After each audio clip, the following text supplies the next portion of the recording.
kasukasuan at muscles para hindi manghina. Kaya pala malakas at maganda ka pa rin, Lola. Siyempre naman, lalo na at kasama kitang mag-walking. Sasabayan pa natin ng kanta. Walking with Jesus, walking every day, all along the way. Walking with Jesus, walking with Jesus along. Ano ang kailangan gawin kung posibleng na-expose sa HIV virus? Agad na kumonsulta sa healthcare provider. Maaari kang bigyan ng post-exposure prophylaxis o PEP treatment kung ang exposure ay within 72 hours o 3 days. Kung lumampas na sa 3 araw, maghintay ng 3 buwan bago magpa-test. Ang maagang pagtuklas ay magbibigay sa iyo ng mas maraming pagpipili ang pamamaraan ng paggamot para ma-overcome ang side effects ng virus. Ang paalaalang ito ay hatid sa inyo ng Department of Health at ng Far East Broadcasting Company, Philippines.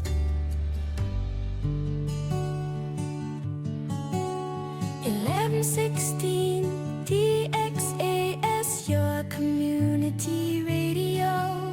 Kasama sa araw-araw, kakwentuhan ka agapay, kaibigan ka barangay. Ito ang radyo mo. 1116 DXAS, your community radio. 1116 DXAS, your community radio. Kayo ay nakikinig sa 1116 DXAS, your community radio. Kasapi sa kapisanan ng mga broadcaster ng Pilipinas.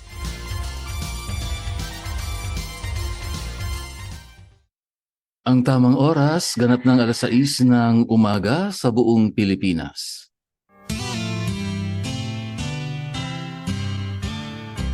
May harding mapananalanginan, doon si Jesus naghihintay. O kay inam ng panalangin ng hardin, doon kay gandang manalangin. Tayong natulog sa luklukan ng Diyos sa hardin ng pananalangin. Mapagpalang araw pong muli sa lahat ng ating mga minamahal na kaibigan at ating mga tagapakinig.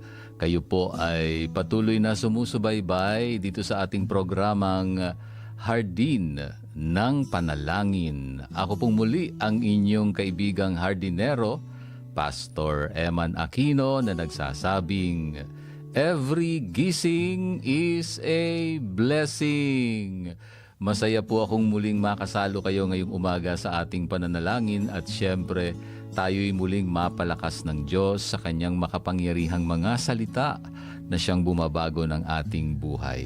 Halina kayo mga kaibigan, wag na po nating pagtagalin. Magsimula na po tayo sa pagbubulay sa mga salita ng Diyos.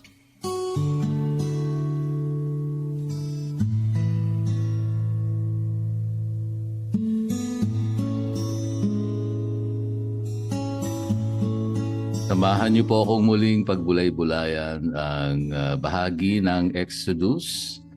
Ngayon ay narito tayo sa Kapitulo 2. Exodus, Kapitulo 2, talatang 1 hanggang 10. Ganito po ang ating makikita. May mag-asawang buhat sa lipi ni Levi na nagkaanak ng isang lalaki. Napakaganda ng bata, kaya 3 buwan itong itinago ng ina. Nang hindi na siya maaaring itago pa, kumuha ang kanyang ina ng isang basket na yari sa tangkay ng tambo at pinahira ng alkitran upang hindi pasukin ng tubig. Pagkatapos, inilagay niya rito ang sanggol at inilagay sa talahiban sa may pampang ng ilog. Ang kapatid na babae naman ng sanggol ay tumayo sa di kalayuan upang tingnan kung ano ang mangyayari. Maliligo noon sa ilog ang anak na babae ng Faraon. Natanaw niya ang basket kaya't ito'y ipinakuha niya sa isa sa kanyang mga katulong na naglalakad-lakad naman sa tabing ilog. Nang maiabot sa kanya ang basket, inalis niya ang takip nito at nakita ang batang umiiyak. Naawa siya at kanyang nasabi, "Ito'y anak ng isang Hebrea." Ang kapatid naman ng bata ay lumapit sa prinsesa at kanyang sinabi, "Kung gusto po ninyo, ihahanap ko kayo ng isang Hebreang mag-aalaga sa sanggol na iyan." "Sige, ihanap mo ako," sagot ng prinsesa. Umalis ang batang babae at tinawag ang mismong ina ng bata. Nang dumating ito, sinabi ng prinsesa, "Alagaan mo ang sanggol na ito at uupahan kita." Kinuha ng ina ang sanggol at inalagaan. Nang malaki na ang bata, dinala siya ng kanyang ina sa prinsesa at siya'y itinuring na anak nito. Sinabi niya, "Iniahon ko siya sa tubig, kaya Moises ang ipapangalan ko sa kanya."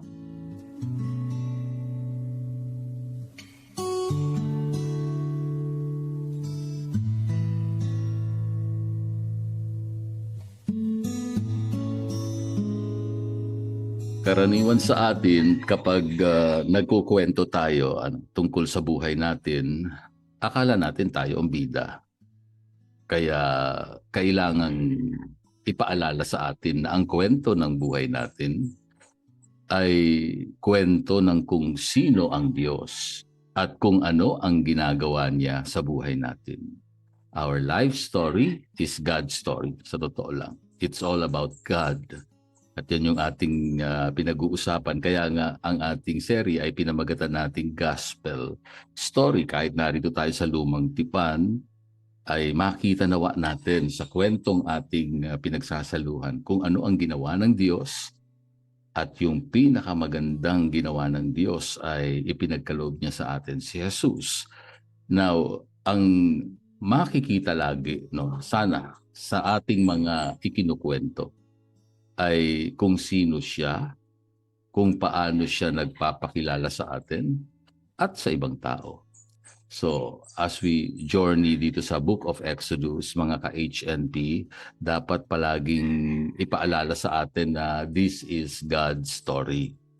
At dahil ang Diyos natin at ang Diyos ng Israel ay iisa, this is not just the story of Israel as God's people. This is also our story as the people of Christ.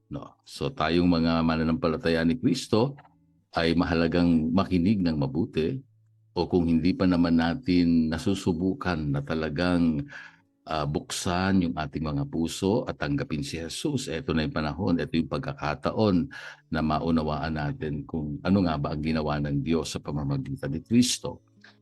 At kapag matututo tayong basahin ang biblical story na may ganong perspective, kahit na yung mga events dito ay nangyari more than 3,500 years na yung nakakaraan, makikita talaga natin na sobrang relevant ito sa buhay natin ngayon. Sa mga nakaraang serye natin sa chapter 1 ng Exodus, nakita natin kung paano pinarami ng Diyos ang mga Israelita sa Egypt. They became fruitful and multiplied. Paulit-ulit yan sa chapter 1, verse 7, verse 12, verse 20.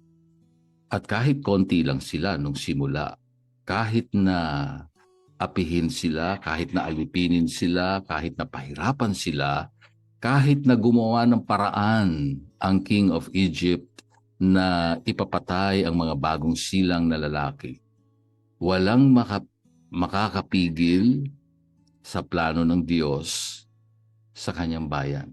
Yun yung malinaw na mahalagang leksyon na ating nakita.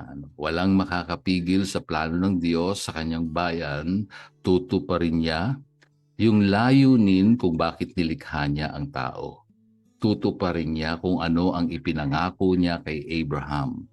Ang plano niya ang masusunod. Hindi ang plano ng tao, hindi ang plano mo, hindi ang plano ko. Tandaan po natin, Kaya nga kahit ano pa ang sitwasyon mo ngayon, ano man ang pinagdadaanan mo ngayon, sino pa man yung taong gumagawa ng hindi maganda o nagbibigay ng sakit ng ulo sa iyo o problema, tandaan mo, ang plano pa rin ng Diyos ang siyang mangyayari o masusunod. Yes, may problema, syempre. Hindi naman sinabing wala na tayong problemang ma-encounter along the way. May ginagawa naman ang Diyos, yun ang ibig sabihin. Kahit may problema, may ginagawa ang Diyos para i-bless sila, yung mga Israelita, at tayo ngayon sa panahon natin. May sufferings, pero merong pagkilos ang Diyos. Kaya lang kung tayo ang magpaplano, di ba? Ang gusto natin, laging masarap, laging masaya, laging kahanga-hanga. We have a wonderful plan for our life. At kahit nga sa ministry, di ba? Pag nagpaplano tayo, parang hindi natin ina-anticipate na magkakaroon ng crisis, no, o kaya problema. Laging ang ating mga plano ay syempre magaganda, no? Yung sana walang mga ganyang sufferings, no? Pero iba ang plano ng Diyos kasi. God ordained in His sovereignty and in His wisdom na dumaan tayo sa mga paghihirap. Even severe afflictions, no? Yung talagang grabe. Para ano? To accomplish His good purposes for our lives. Yung napakagandang plano, yung layunin ng Diyos sa ating mga buhay. Lalo na sa panahon natin ngayon, kung ikaw ay mananampalataya ng Panginoong Hesus, napakaganda ng kanyang layunin sa ating mga buhay. Hindi lamang dito, kundi sa walang hanggan na buhay na kapiling siya, no? Yung kanyang inihahanda sa atin sa hinaharap. Well, hindi madali ang proseso. Yun ang ating sinasabi. Hindi rin mabilis. It may take a lot of time. Baka naiinip na kasi ang marami. Sa Israel, 430 years. No? Sa Egypt, imagine, bago sila magkaroon ng freedom.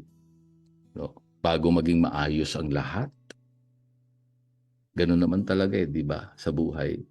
Kung minsan bago maging maayos ang lahat, o gusto mo agad maging maayos na, pero proseso nga bago maging maayos ang lahat, maaaring maging mas magulo muna, mas mahirap, at mas masaklap pa ang mga maranasan natin.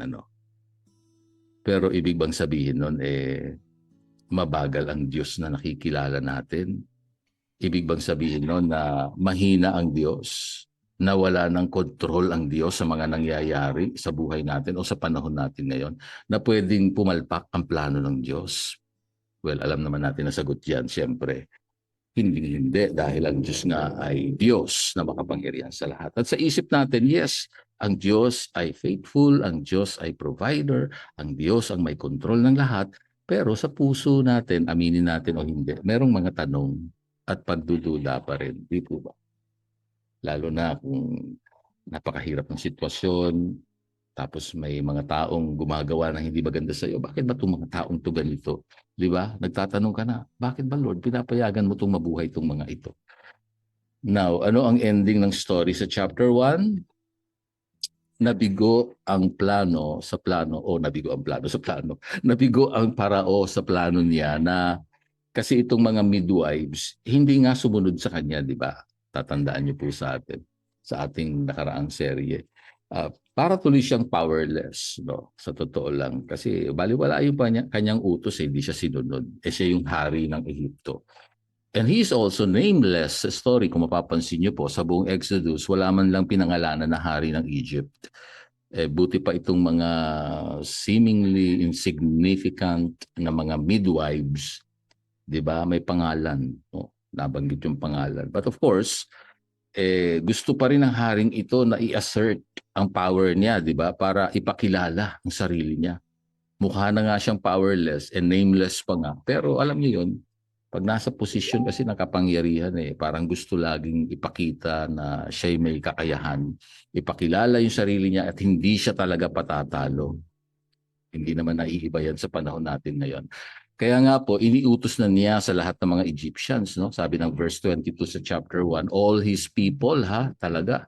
Lahat ng mga ipapanganak na lalaki, ng mga Hebrews, yan yung tawag nila sa mga Israelites, no? Ay itatapon nyo sa Nile River. No? Itatapon sa Nile River. Grabe, no? Kung ikaw ang makarinig ng ganyan, imagine kung marinig yan ng mga Israelites, kung buntis ka during that time, ano kaya mararamdaman mo? Kau-ultrasound mo lang, tapos ang resulta boy, lalaki, ipapanganak. Tapos merong order yung presidente o gobyerno na ganito. Pagka lalaki ang anak mo, ihahagis sa Nile River. Kung ikaw yung tatay, halimbawa, ano ba mararamdaman mo kaya? O kung kayo yung mag-asawa na matagal na kayo nagpe-pray, Lord, bigyan nyo naman kami ng anak. Tapos nagkaroon nga kayo ng anak, no? Dahil gusto nyo talagang magkaanak. Tapos ganito ngayon ang mangyayari. Paano na? Di ba? Paano na? Paano tayo magpapatuloy ng buhay? Ano ang gagawin natin? Di ba? Kung minsan, agad-agad nakakalimutan natin na may Diyos, buhay, gumagalaw, kumikilos sa lahat ng sitwasyon ng ating buhay. Ano man ang nangyayari ngayon sa ating panahon. Di ba? Kung believer ka ni Jesus sa isang bansa na sobrang persecuted ng gobyerno, yung mga kapatid kay Kristo, siguro iniisip natin masusolusyonan lang to pagka nabago na ang gobyerno. O kung nasa Germany ka nung panahon ni Hitler, siguro iniisip natin sana ma-assassinate si Hitler para matapos na yung mga sufferings sa mga Jewish people sa kanyang mga kamay. O kaya, huwag na tayong lumayo sa mister o sa misis, sa asawa ninyo, sa inyong bahay, na nagpapahirap ng inyong damdamin siguro. Hindi naman lahat. Pero minsan, nararamdaman mo rin yun. Ano ba itong asawa ko? Kailan ba ito magbabago? Pray tayo ng pray, Lord, baguhin nyo na po siya, Panginoon. O yung iba naman ang prayer, Lord, kunin nyo na po siya. Iniisip mo siguro magiging okay ka na kapag wala na siya. O yung mga financial problems mo, kung magiging okay lang sana ang ekonomiya o magkakaroon ng bagong trabaho ang asawa mo, magiging okay na siguro. O siguro iniisip ng iba doon sa panahon ng mga Israelita, kung mamatay na sana itong hari ng Ehipto, hihinto na sana ang paghihirap ng mga Israelites. Pero tingnan niyo po sa bandang dulo ng chapter 2. Pagkalipas ng maraming taon, namatay ang hari ng Ehipto. Pero patuloy pa rin ang paghihirap ng mga Israelita sa kanilang pagkaalipin. Verse 23. Now, anong sinasabi sa atin ng seryeng ito? Hindi po kamatayan ng hari ang solusyon. Hindi po yung kung ano-anong iniisip natin matapos na, maputol na o mawala na. Hindi po. Ang pagsilang at pagdating pa rin ng isang tagapagligtas na inilalarawan ng aklat na ito o kabanatang 2. At yan ay nagpapakita pa rin sa ating Panginoong Yesus. Simple lang, ang ibig sabihin, si Jesus pa rin ang pag-asa nating lahat. Sa Kanya tayo kumapit, sa Kanya tayo magtiwala, anuman ang pinagdadaanan natin ngayon sa buhay. Ako pong muli, ang inyong hardinerong nagpapaalala, Pastor Eman Aquino. Pinagpala na po ng Diyos, mga salita niyang tinanggap po natin.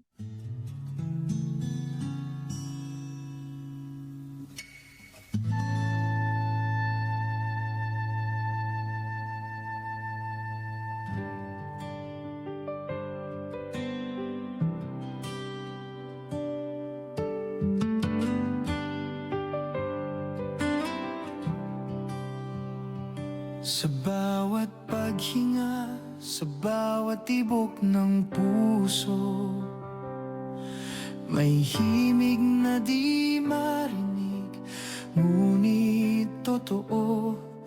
Ang mundo ay maingay, puno ng alalahanin, subalit may tinig na nagsasabing, huwag kang mag-alala, aking anak. Mahal ka ng Diyos, kaya huminga ng malalim. Ibunto ng bigat, ipikit ang iyong mga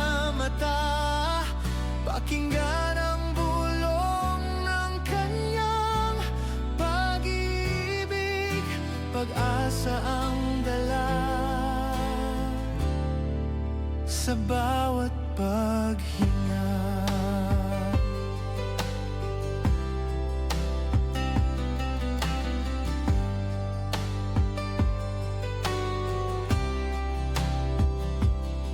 May mga araw na madilim at puno ng kalungkutan, parang walang liwanag, walang makapitan. Subalit ang kanyang pangako ay tunay at totoo. Ang kanyang pagmamahal laging sariwa at bago. Mahal ka ng Diyos, kaya huminga ng malalim. Ibunto ng bigat, ipikit ang iyong mga mata. Pakinggan ang bulong ng kanyang pag-ibig. Pag-asa ang dala sa bawat paghinga. Kaya't sa bawat pagod, sa bawat pagsubok na dumating,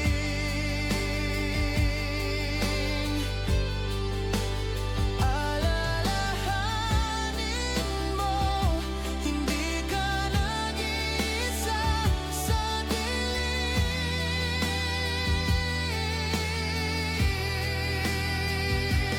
May nagmamahal sa'yo na higit pa sa lahat. Mahal ka ng Diyos, kaya huminga ng malalim. Ibunto ng bigat, ipikit ang iyong mga mata. Pakinggan ang bulong ng kanyang pag-ibig. Pag-asa ang dala sa bawat paghinga. Mahal ka ng Diyos, huminga ng malalim at manatili sa kanyang pag-ibig.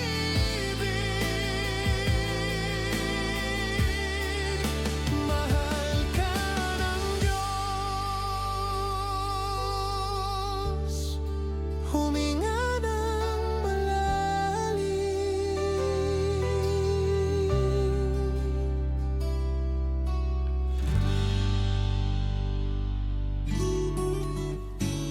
Sa bigkis ng pag-ibig, ating ipabatid sa Diyos ang kahilingang paggabay sa ating mga kabataan.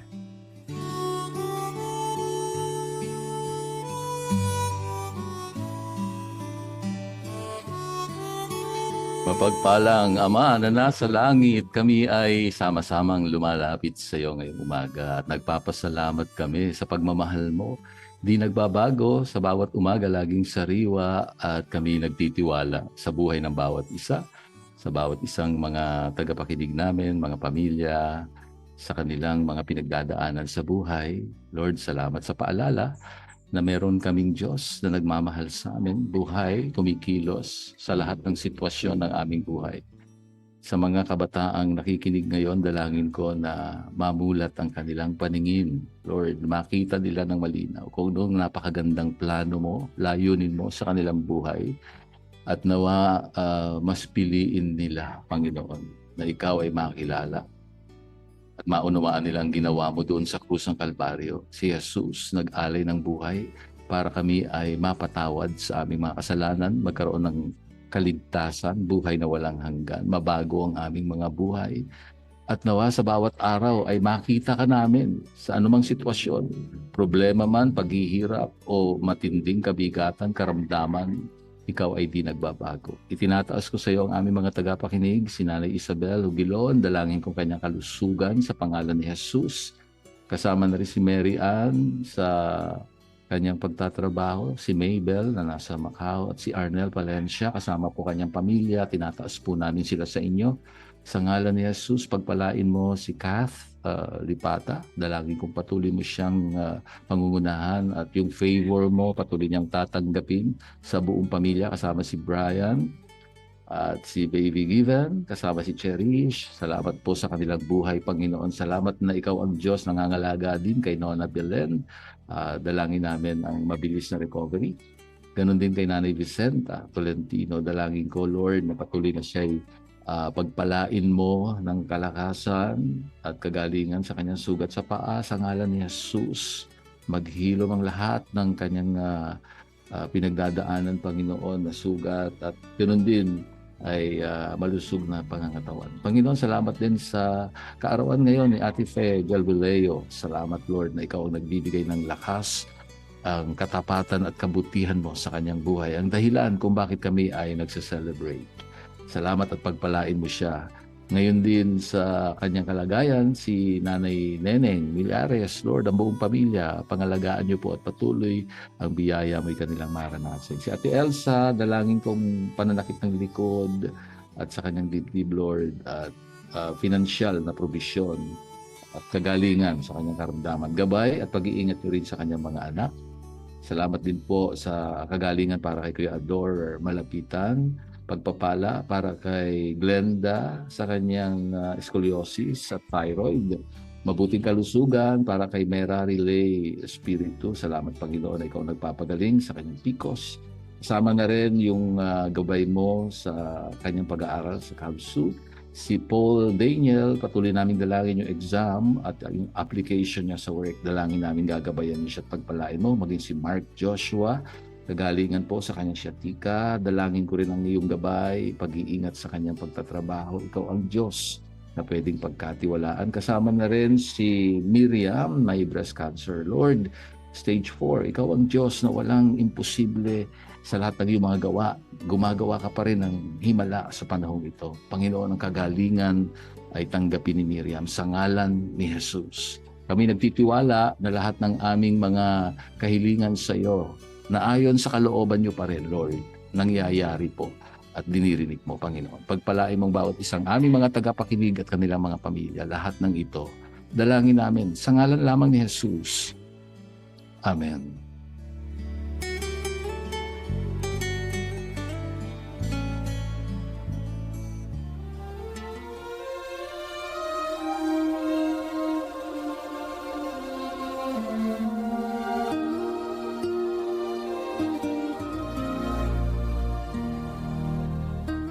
Kagalakan ko po ang maging lingkod ng Diyos sa inyong buhay. Dito pa rin sa Himpilang 1116 DXAS, your community radio.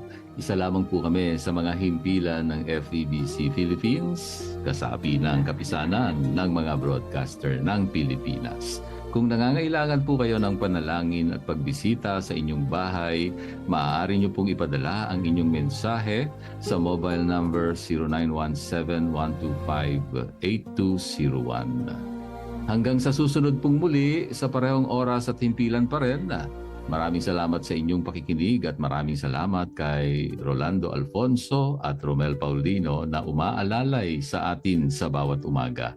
Ako po ang inyong hardinero, Pastor Eman Aquino. Paalala po muli, sa lahat ng ating ginagawa, luwalhatiin natin ang Diyos.